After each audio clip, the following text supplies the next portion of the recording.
السلام علیکم.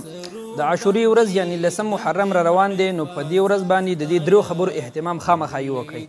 ټول اول نمبر دا خبره چې خپل اهل او عیال په دغه ورځ باندې پراخه رزق راوړئ او بهترین رزق ول راوړئ، ځکه پیغمبر علیه الصلاة والسلام ارشاد مبارک دی: من وسع على اهله في يوم عاشوراء وسع الله عليه سائر سنته. کوم یو انسان چې د عاشورې په ورځ باندې په خپل اهل او عیال باندې په رزق کې پراخي وکړي، خدای تعالی په دغه انسان باندې په دې ټول کال کې رزق پراخه کړي. نو بهتره خبر دا چې په دې ورځ باندې پراخه رزق انسان کور ته راوړي. یو خبره.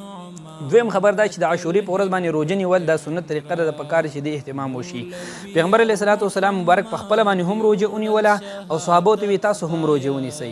او حضور علیه السلام فرمیل چې چا دا روژه ونیوله نو الله تعالی به یې د 40 کالو د ګناهونو دپاره کفاره وګرځي دغه روژه. او بیا حضور علیه السلام په خدمت کې عرض وکړی شو، حضور د عاشورې دا روژه خو یهودیان او نصوارا هم نیسي.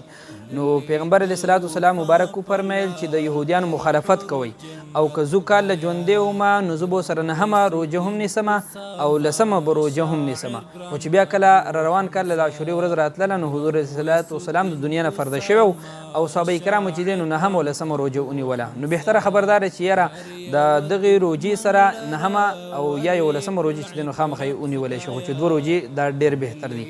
دریم نمبر خبره په دې کې دا را چې په دغه ورځ باندې ایصال ثواب کول د حضور علیه الصلاة والسلام مبارک د اهل بیتو په باره کې هغوی ته.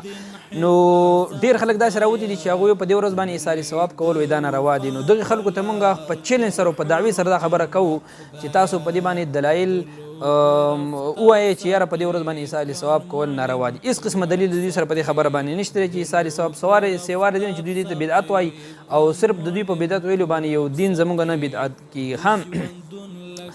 او دلیل په دغه باندې سره نو دلیل په زموږ سره د قرآن کریم آیات مبارک دی. قرآن کې الله تعالی فرمایي: قل لا اسألکم علیه اجرا الا المودة فی القربى. ای پیغمبر علیه الصلاة والسلام د خپل امت ته ووایه چې ما تاسو ته کوم دین راوړی دی نو زه تاسو نه په دې دین راوړلو باندې او ښودلو باندې څه اجرت او مزدوري نه غواړم، بلکې صرف دا خبر چې تاسو به زما د اهل بیتو سره مینه محبت کوئ. او مینه محبت که موږ او تاسو د مؤمنانو نه تپوس وکړو، هر مسلمان وایي زما د اهل بیتو سره محبت دی، خو د محبت اظهار کول پکار دی. نو اظهار دپاره یو طریقه دا ده چې د اهل بیتو سره احسان کول او چې کوم خلک وفات شوي د هغوی سره احسان په دې طریقه باندې کېږي چې د هغوی دپاره ایصال ثواب وکړی شي.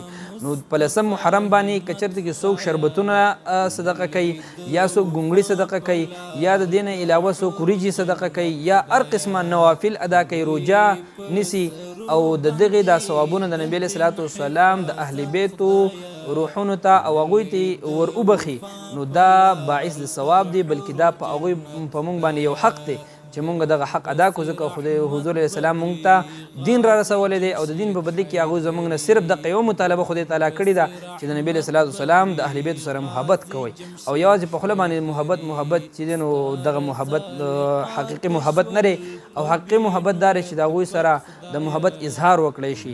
رب ذوالجلال زموږ او ستاسو د ټولو د حضور علیه الصلاة والسلام د اهل بیتو سره محبت او صحیح دین په دواړه جهانه باندې نصیب کړی. کې واخر دعوانا الحمدلله رب العالمین.